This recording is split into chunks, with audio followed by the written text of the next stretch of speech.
show you how to assemble the 12-litre stainless steel press.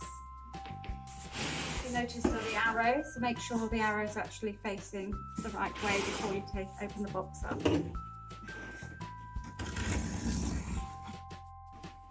Take the actual board off, and inside the box we'll find the press with its legs already on. In the corners of the box you should find your handle and grease. Inside the box you'll find these items here.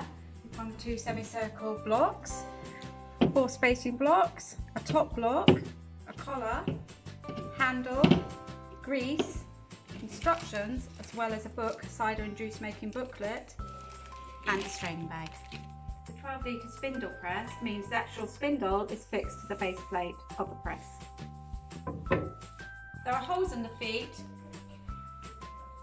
just in case you wish to affix it to a hard surface. Before using the press, we recommend you use the pot of grease that we put with the pack.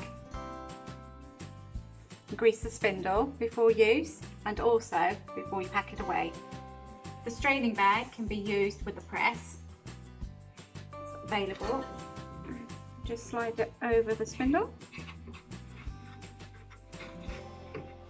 Fold it over the cage. Once you've got the crushed up apples inside of the press, we recommend then you fold the straining bag on top of the pulp before you put the spacing blocks. And you've got your spacing blocks, which then you position on top of the pulp.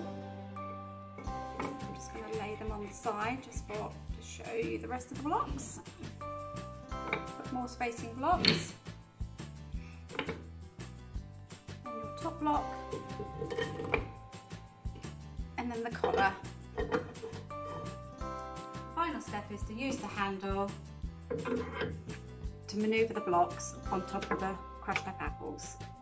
The 12-litre spindle press, stainless steel, sustainable wood, takes about 11 kilos of crushed up apples, which is going to produce about anything up to about 4 litres of juice. This is very dependent on your crushing method, the season and the variety of your apples.